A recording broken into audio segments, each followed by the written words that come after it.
Cristina, bună seara! Bună seara! Dragi călători ai timpului și exploratorii necunoscutului, bine ați venit la o sesiune de investigație, unde avem ca instrument hipnoza regresivă. Astăzi vom descoperi împreună careva din taine uitate și ascunse ale istoriei. Dacă simțiți că energia voastră are de nevoie de un reset profund, să știți că vă putem oferi servicii de purificare energetică și ezoterică personalizate atât prin sesiuni online cât și prin fotografie. Astăzi, Cristina va intra în starea de hipnoză profundă fără să cunoască subiectul investigației. Eu voi decide unde mergem, iar ea va descoperi totul în timp real. Așadar, relaxați-vă și pregătiți-vă pentru călătorie transcendentă.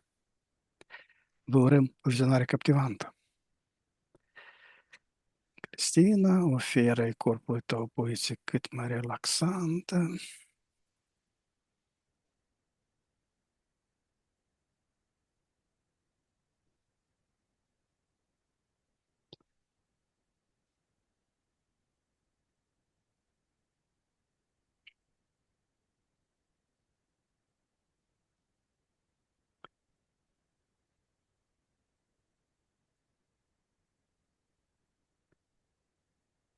Cristina, inspiră și expiră de câteva ori profund și relaxează-te maximal.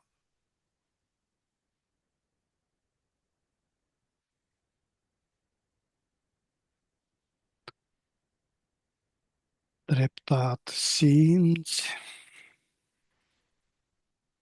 cum tot corpul tău se lasă ușor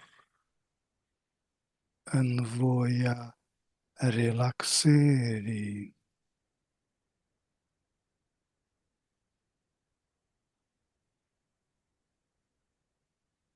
Cu fiecare respirație, inspiri calmul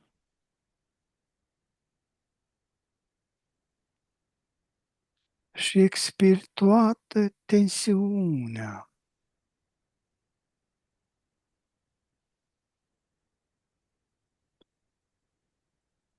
Imaginează-ți cum un val de liniște se răspândește de la cap și până la degetele picioarelor tale.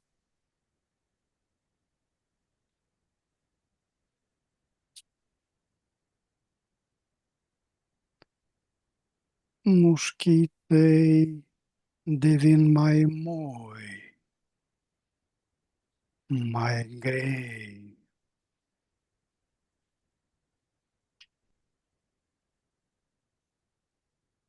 Te simți liberă, te simți legeră, ca și cum ai pluti pe un nor confortabil.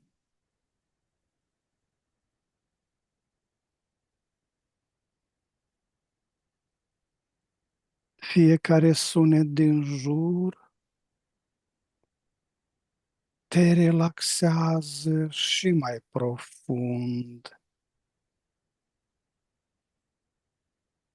iar vocea mea te ghidează ușor spre o stare de pace.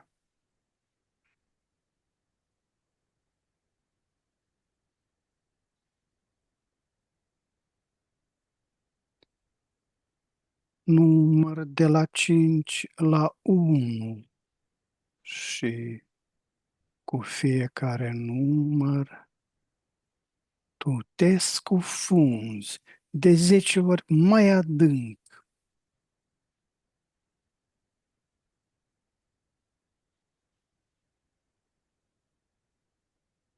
5,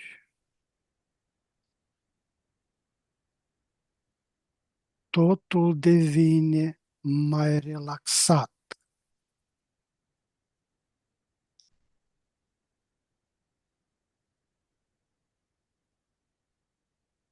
4. Mintea ta e limpede și calmă.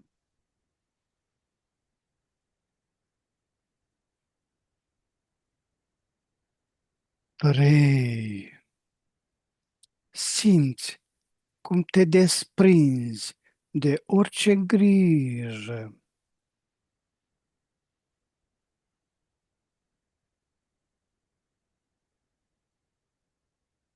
2. Încă un pic și ești aproape acolo.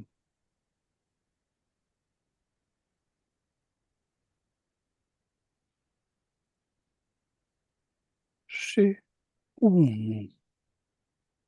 Acum ești complet relaxat și într-o stare perfectă de hipnoză.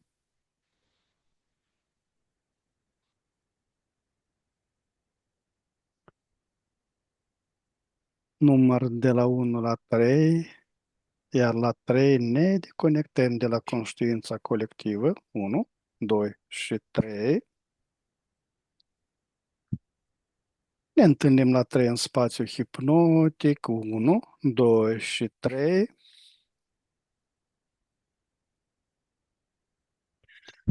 Da. Cum, cum este acest spațiu? Ok. Mhm. Ne mărim nivelul energetic și vibrațiile până la maximum posibil. 1, 2 și 3. Și mergem într-un spațiu prielnic pentru a efectua sesiunea de astăzi. 1, 2 și 3. Mhm. Ok. Cristina,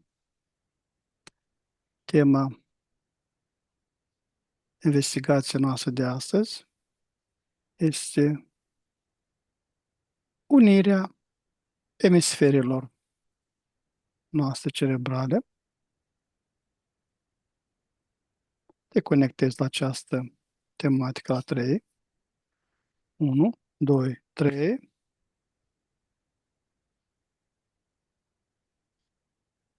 Ok.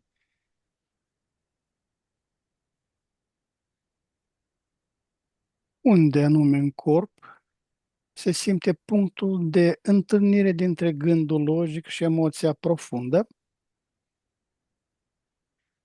În gând, în abdomen și în picior.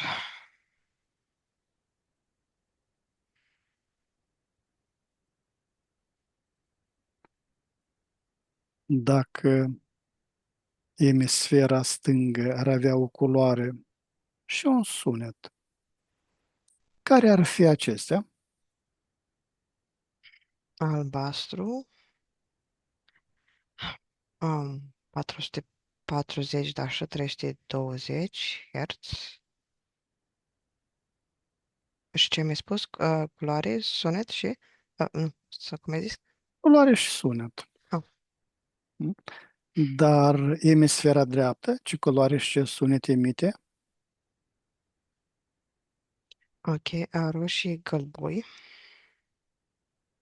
480, 230.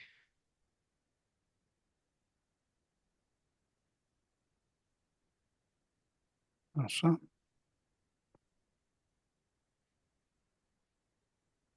Care este temperatura energetică a podului dintre ele? Corpul calos. Este cald, rece sau neutru? Cumva depinde de cum este activat, depinde de zonele ale creierului, de ce activitate mentală se face, pe ce corp, cumva, dacă e mental, emoțional, senzorial.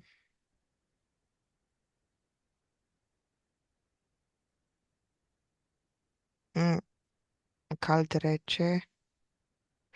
Cald este, toate. în același timp. Mhm. Depinde.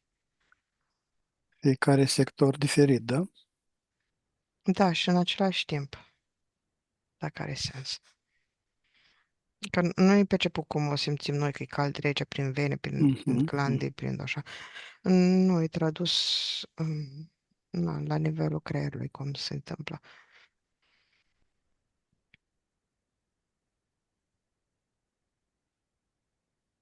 Când privești înăuntru, cele două emisfere sunt ca doi parteneri de dans?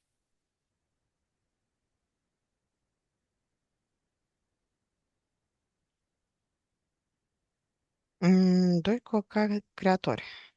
Uh, Nu, dansul ar fi ceva romantic. Ele îndeplinesc funcții. Dar cât de sincronizați sunt în acest moment? Ok, o să mă uit, de exemplu, la Mhm. meu. Mhm. Cumva, în momentul în care vorbesc, este unul, în momentul în care văd sunt alte zone, sunt pe funcții, sunt Da. sincronizate, Mhm. sunt Mhm. pe comandă.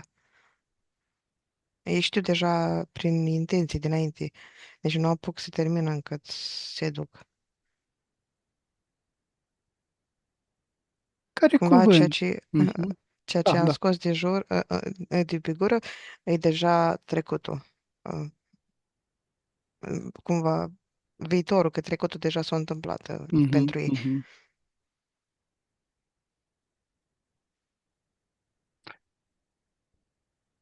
Ce cuvânt rostit în copilărie a creat prima microfisură în comunicarea lor perfectă?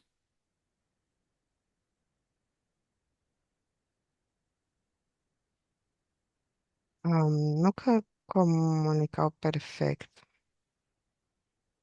Se era, da, poți să zici, ca o uniune. Și pe măsură ce se dezvoltă, se actualizează și dezvoltă funcțiile și apoi se separă. Se dezvoltă diferit? Da, din cauza rolului diferite, funcții diferite.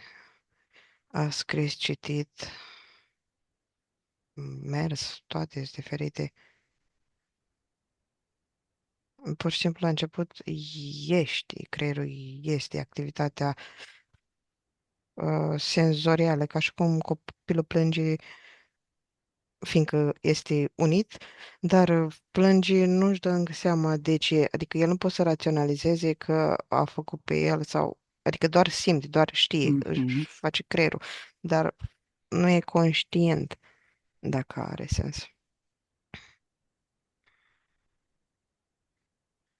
Nu are programele adultului.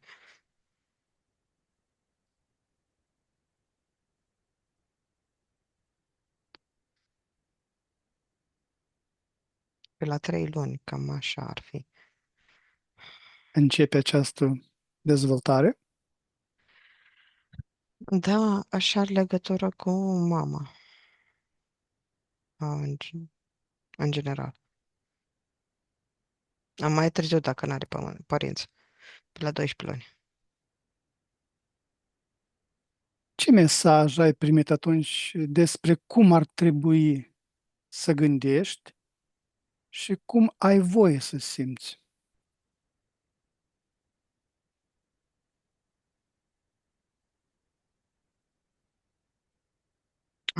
Ok, dacă poți să o consideri, cum ai zis tu, o fisură, că pe acolo se așterne vibrația mamei, a lumii înconjurătoare, ai prin repetiție.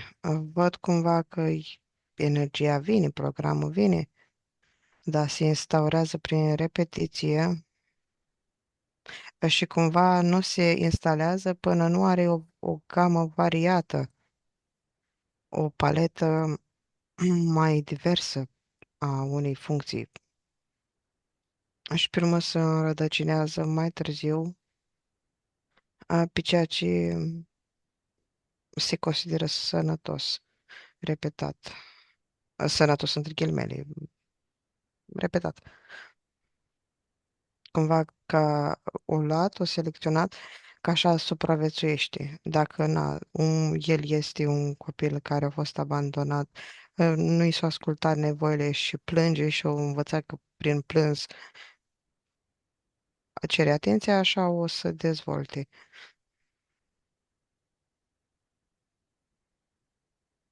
Există o amintire ancestrală care blochează curgerea liberă a energiei între cele două jumătăți de creier?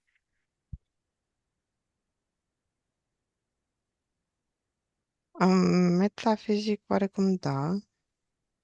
Dacă mă uit pe masculin, feminin, pe arbori, pe sus, jos, pe polaritate, da, da, ei au făcut cumva funcțiile diferite. Da, și pe urmă mai încoace, când au făcut omul, l-au făcut mai ușor de gestionat. Simplu, să aibă program de reproducere, un program de nevoi, să nu fie independent.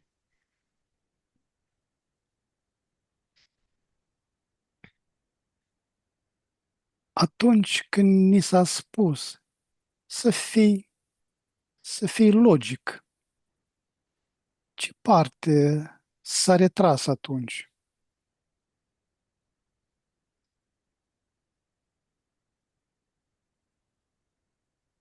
Când ne s-a spus să fim logici. Da. Din câte am scanat și pot să mă opresc așa la un eveniment, au fost la Iahve, la un Logos din memoria oamenilor, care e program prezent.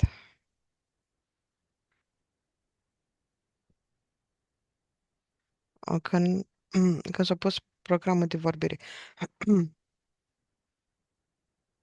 oarecum s-au mai făcut niște modificări date să poată vorbi.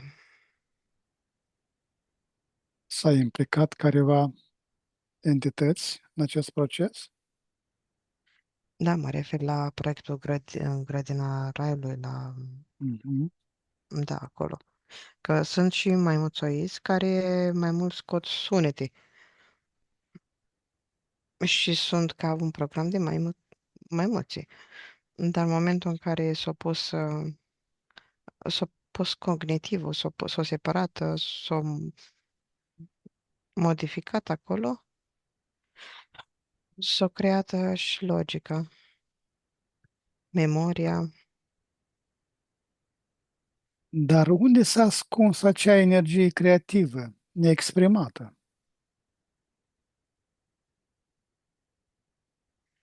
E peste tot în jurul nostru. A, E ca și cum folosești o ustensilă în plus, ca și cum folosești furculița în loc de mână. E peste tot în jur. Tu doar preferi cumva din cauza a ceea ce ai extra, ai câmpul mental. Cumva l-a modificat pe om în momentul în care au vrut să facă un lider pentru cei care săpau, minau, pentru cei care erau din drum out. Și pe el s-au făcut anumite dezvoltări de ADN ca să poți să iei în drume. Eu urmărit capacitatea de exprimare, de înțelegere, de programare. Pe urmă s-au dezvoltat și ei și au dezvoltat iarăși mai mulți oameni. După care au urmat și reproducerea, îmbinarea, câmpurile energetice erau altfel, se modificau ei de la sine, unii, stând în câmpurile altora, se modificau, își dezvoltau ei. După care văd că s-au mai dezvoltat cumva și mai mult prin mâncare. Cumva avem rezultate, avem exemple și în evoluție, ca manifestare, dar avem și în energetic faptul că entitățile înainte au învățat ce să mănânce, cum să mănânce și au avut efect.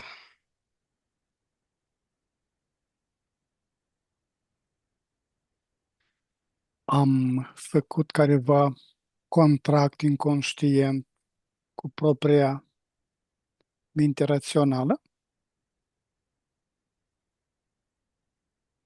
Oamenii, Da,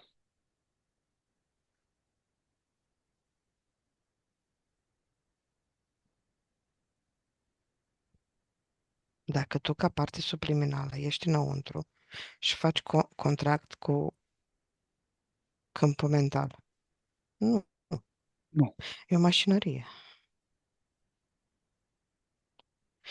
E o mașinărie, e un bord de unde dai, navighezi.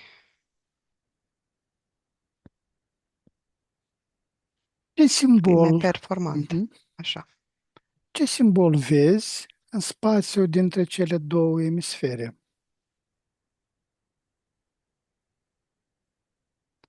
Este o punte, o barieră,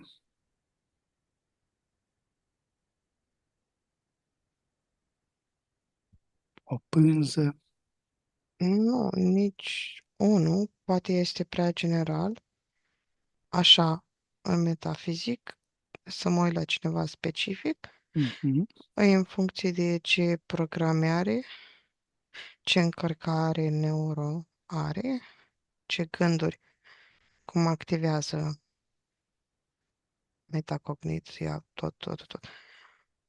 E mai personalizat de atât. Poate te referi la acel de bază de un lat ca ADN-ul nostru, de unde s-a inspirat ca model. Te referi ca sigiliu, ca... Da, Nu, ar fi acel copac de la... nu vikingi. Da, vikingi, partea de nord. Copacul ăla etern.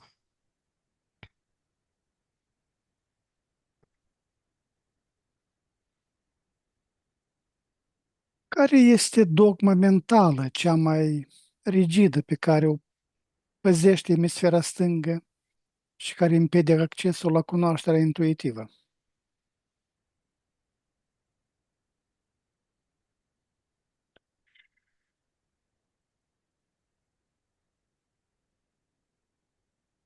Ok, el în sine nu blochează nimic. Trebuie să ai foarte multe blocaje energetice, blocaje, altă alcătuire energetică, ca să zic așa, Altă per total. organizare. Da, în funcție și de preferințe a ceea ce vrei să experimentezi, de ceea ce antrenezi mai mult, ca și corpuri, mental, emoțional, sexual, ce activități faci. În, el se poate calibra pe orice, are tot ce trebuie. Este un calculator cuantic, creierul. Poți să activezi în timp și spațiu. Nu... El ce-i spui, aia face. Ce-l programezi, aia face. Ce mesaj constant ignorăm când emisfera dreaptă ne oferă o imagine haotică într-un vis în fiecare noapte?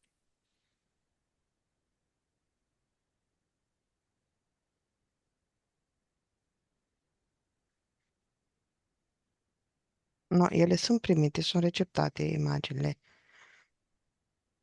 Receptate? Captate, da, sunt acceptate, de exemplu, nu neapărat că să-ți apară ca imagine, poate să-ți apară ca o furnicătură în spatele genunchiului, tot se traduce cumva imaginea asta. Se duce informația, că până la urmă e un șoc electric. Dar de ce nu putem accesa această informație? Ar fi vibrația, o vibrații, câmpurile vibraționale devin.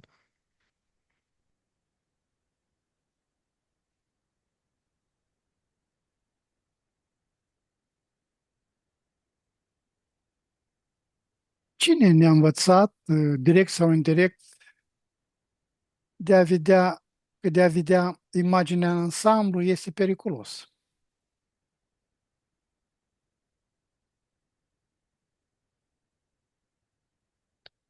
Ok, creierul, da, are într-adevăr o funcție ca să păstreze mai puțin imaginea de ansamblu, doar dacă are un anumit rol. Cumva, dacă are un anumit rol, este în program, își face programul de a ține imaginea de ansamblu, de lider sau de exemplu, observator pe un turn noaptea când stă de pază. Trebuie să mențină o imagine de ansamblu, fiindcă asta e rolul, el face rolul ăla.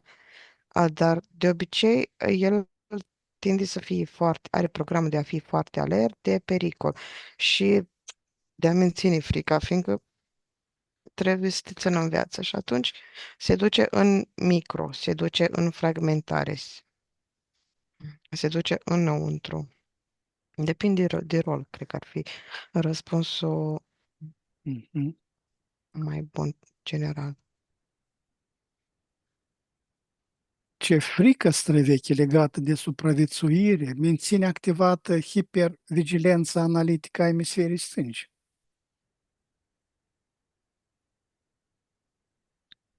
Ok, pericol de a cădea noaptea din copac cumva, de a nu fi mâncat, pradă, de a nu fi înșelat, din tuneric necunoscut, otrăvire, discordie,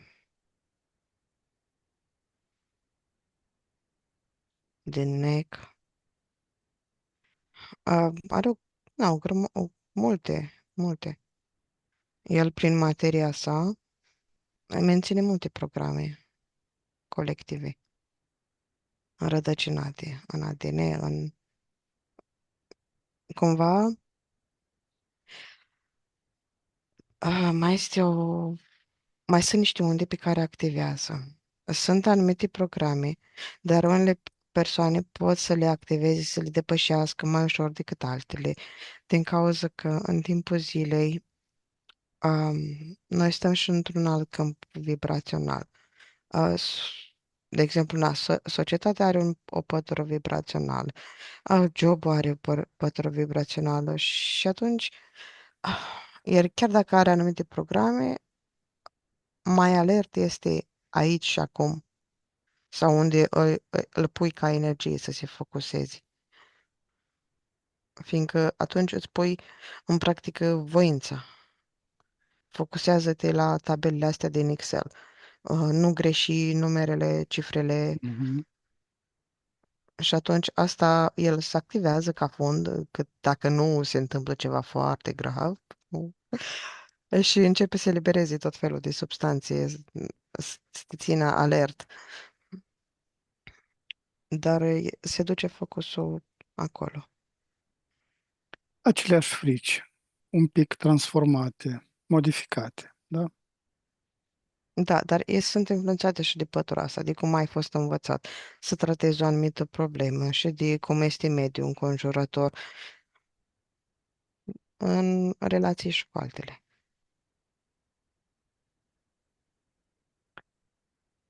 Care este practica somatică zilnică de doar câteva minute care le-ar resincroniza instantaneu pe ambele emisfere? Respirația conștientă, gen să dai comandă sau să vizualizezi că le calmezi, că le echilibrezi, că este în regulă. Ce Poți să te tip, centrezi Mhm. stai cu înrădăcinarea.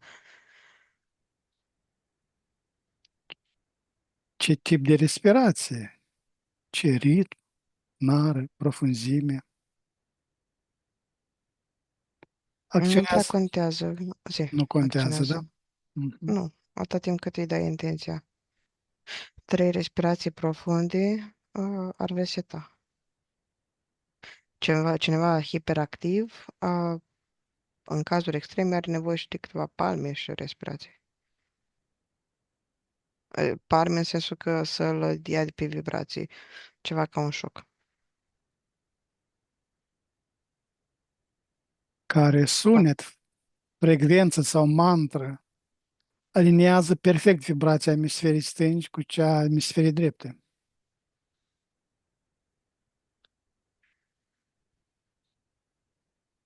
Sunetul om. Ok. Cumva ar avea sens toate sunetele chakrelor. Când zici vam, ram, ham, toate alea. Mhm, mhm. Din cauza că e un circuit, dacă îl faci cu intenție. Sau acele frecvențe corespunzătoare lor. Da, că ești în siguranță, practic asta ziceam și mai înainte, cu alte cuvinte, gen te înrădăcinezi, sunt în siguranță și pe urmă sunt creativă, sunt putere, iubesc, mă exprim, sunt autentică, văd și tot așa. Da, centralizare, frecvențele și să simți. E ca și cum ai spune 7 propoziții, dar și să le simți. Mhm. Legate de fiecare chakra. Da, ca sistem. De asta cumva sunetele, și nu mă refer la cei la yogini sau la alții, cei care Mhm. practică sub alte scopuri, dar sunetele respective sunt menite să echilibreze, cu intenția pură doar de a echilibra, pot fi făcute. Dar ce mișcare a ochilor reșapează căile neuronale și le invită la dialog. Stânga, dreapta, sus, jos sau cerc.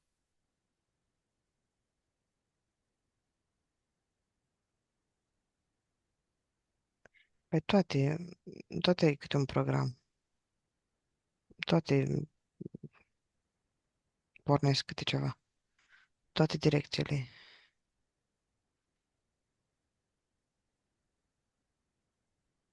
Dar ce ar fi mai optim? Depinde de starea ta cum o faci. Că una e să te uiți într-o parte și în alta că traversezi strada și că ești alert să nu te calci mașina. Mhm. Și una e când faci o expresie și așa, și tu ești în dreapta și în stânga și echilibrezi.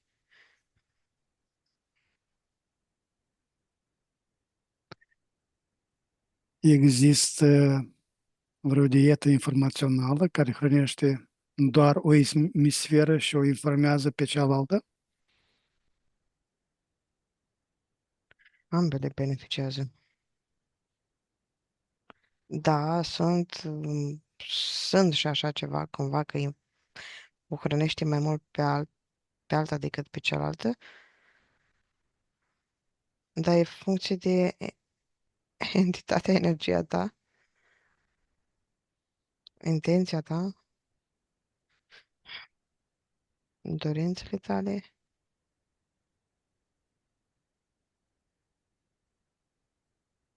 Da, văd că sunt care, de exemplu, acum că ai zis, aleg să seci o cale, să axeze doar pe alta, cea spirituală, cumva, așa o seacă pe cealaltă, doar ca să transcendă anumite planuri. Dar e foarte mult post, e mâncare cu prană, ceai, foarte rar năut,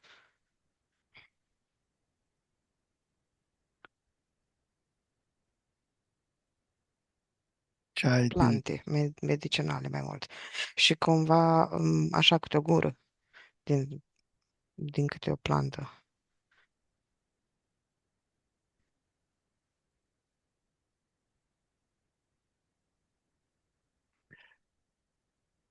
La ce trebuie să renunțăm să mai controlăm pentru ca emisfera dreaptă să aibă încredere că poate oferi soluții non-lineare? Mă repetă prima parte acum. Ce ar trebui să renunțăm să Aha. mai controlăm pentru ca emisfera dreaptă să aibă încredere că poate oferi soluții non-lineare?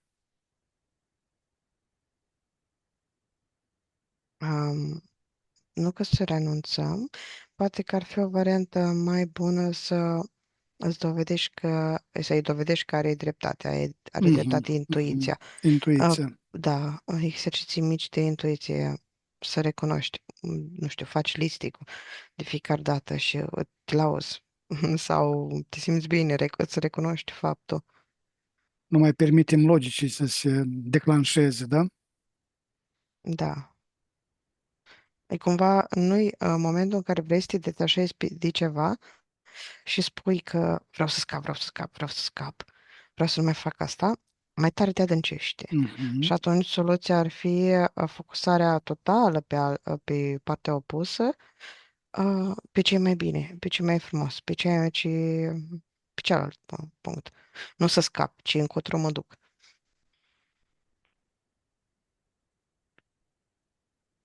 Dar cum putem traduce o intuiție într-un plan de acțiune logic, pas cu pas,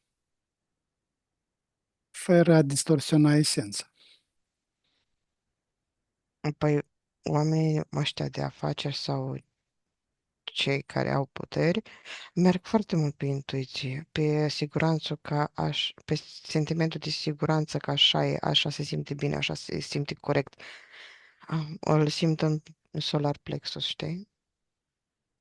In their gut, ca o intuiție. Sunt foarte antrenați în a simți intuiția. Cine nu are intuiția dezvoltată sunt cei oameni mici cu frici, Mhm. care se fac mici, din ce în ce mai mici cu atâtea frici.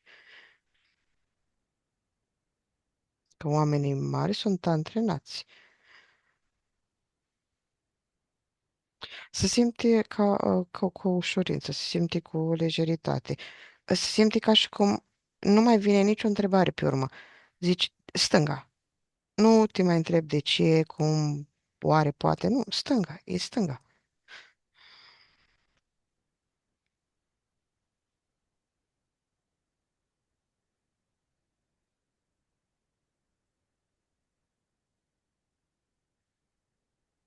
Cum se simte în corp când cele două voci devin un singur cor armonios?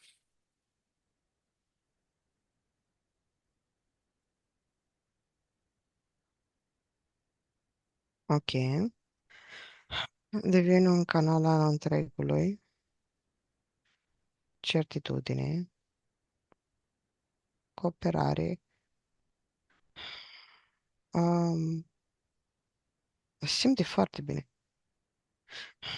Lucrez cu metafizic în momentul ăla. Lucrez cu energia feminină și masculină. Lucrez cu întregul. Și chiar dacă e un proiect, cum ai zis tu la cealaltă întrebare, uh, intru în proiect logic, fiecare își face partea, fără să se deranjeze una pe cealaltă.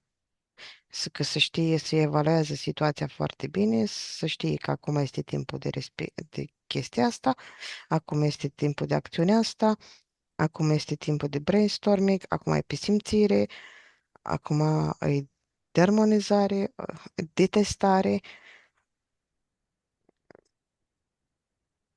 Să simte că totul este așa cum ar trebui.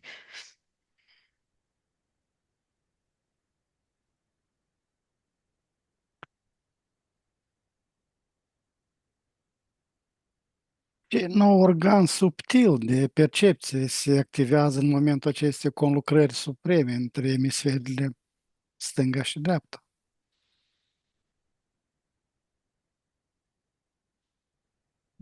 Dacă poți numi organul, clar viziunea, clar vederea, clar Mhm. înțelegerea,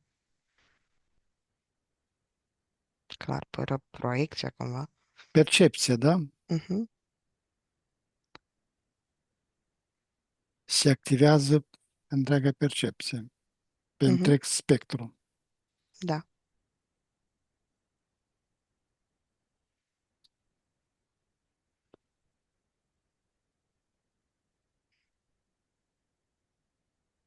Cum arată realitatea când nu mai este filtrată nici prin analiza separatoare, nici prin fantezie neancorată, ci prin claritatea unității?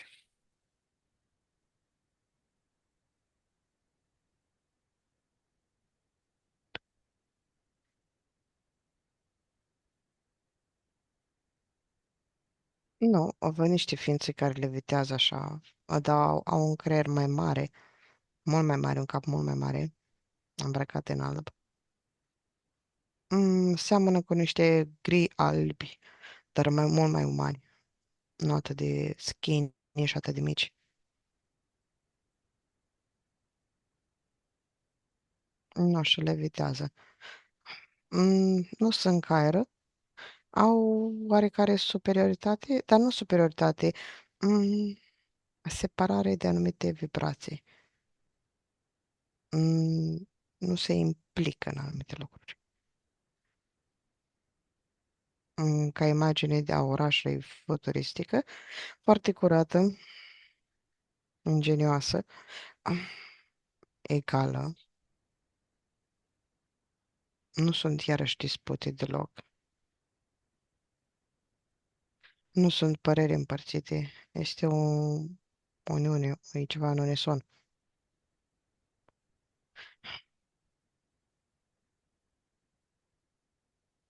Ok, îi naște pe copii, dar îi separă, nu se implică emoțional. A unii cele două emisfere înseamnă să nu-ți folosești centrul energetic al inimii pentru dezarmonie.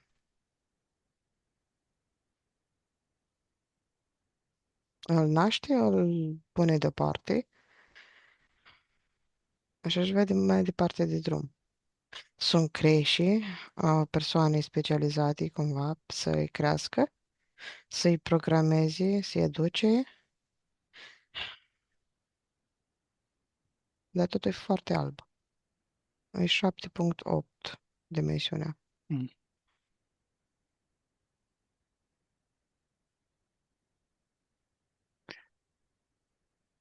Care ar fi noul nostru ritual de dimineață,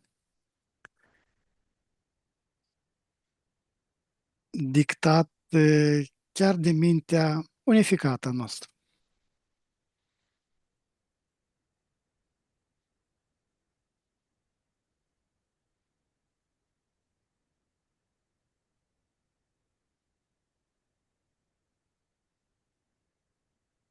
Ok, stai să mă uit la ei, că m-am uitat la noi și nu-l avem. Mhm. M-am dus de la primul program de spălat pe dinți și am mers înainte la ei.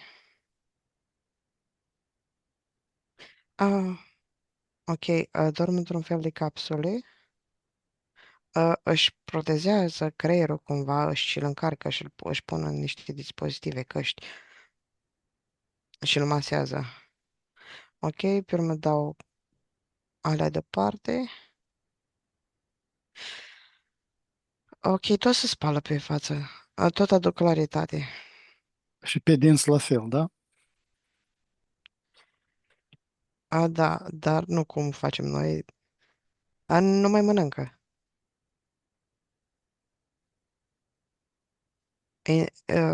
Bea un fel de pastile. De asta nici n-au reflux, nu au ce avem noi, care chestii. Acum să mă uit și în dinți, să văd dacă au dinți. Au parțial dinți. Mai tociți, dar nici nu prea folosiți gura.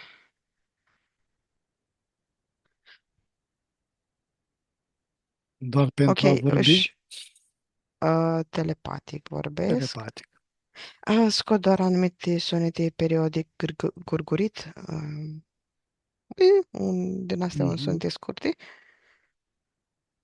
au mai multe obiceiuri. Și ei tot așa, că să se îmbrace, să se spele de frecvență, dar energetic se conectează unul la altul prin centre. Să verifică toată lumea dacă este în regulă, dacă nu a fost un detașament ceva peste noapte. Se spală dimineața de frecvențele joase, Nu de ale nopții, de într-un ale fel. nopții. Da, se pun pe alte vibrații. Mhm. Activezi ziua. Ca și cum tragi perdeaua la o parte, știi? Mm, Nu văd crime pe aici sau lucruri neobișnuite de frecvențe joase. Sunt din când în când niște entități care vin mai armați, dar nu sunt, îs jos, sunt pe lume, pășesc, ăștia alții levitează. Ok, doar să conectează unii la alții, ca e ritual important, prin inimă, să verifică unii pe alții. Dacă sunt bine, da? Da. Minunat. Care poate fi primul semn că emisferele noastre colaborează eficient și spontan între ele?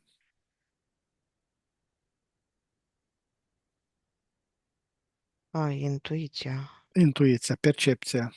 da. Claritatea, discernământul.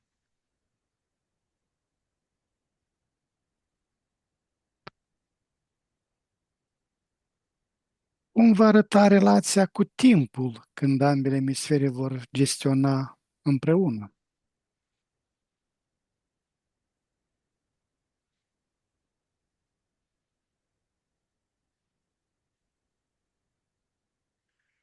Stai să văd, nu se vrea, nu se vrea unirea. O parte dintre entități vor asta. O parte nu. Pentru cei care vor dualitate, clar nu vor unirea celor două emisfere. N-ar mai fi conflict, n-ar mai fi înverșunare, n-ar mai fi război, n-ar mai fi discuții, N-ar mai n-ar fi mai fi, frecvențe joase, nu? da, metode de extragere.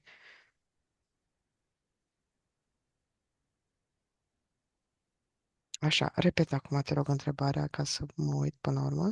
Cum va arăta relația cu timpul când ambele emisfere vor gestiona împreună? Îl vor gestiona împreună. Uh, Efectiv, ca în filmele astea cu supereroi care sunt awakened, se trezesc și încep să aibă superputeri. Dar numai că fără dualitate. Fără dualitate din cauza că presupune un anumit grad de conștientizare. Nu ajungi să ai un anumit grad de conștientizare dacă nu ai scăpat de anumite frecvențe joase, nebenefice, programe care te țineau pe măsură ce cumva nu evoluezi spiritual, ci pur și simplu evoluezi, nu mai ții în câmpul tău, te detașezi de ele și te ridici. Și te ridici la propriu, că începi să devii cognitiv activ, tot să stăpânești câmpul cuantic.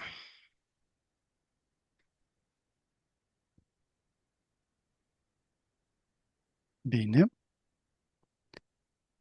Cristina, Mhm, te conectezi la 3 de această tematică. 1, ok. 2 și 3.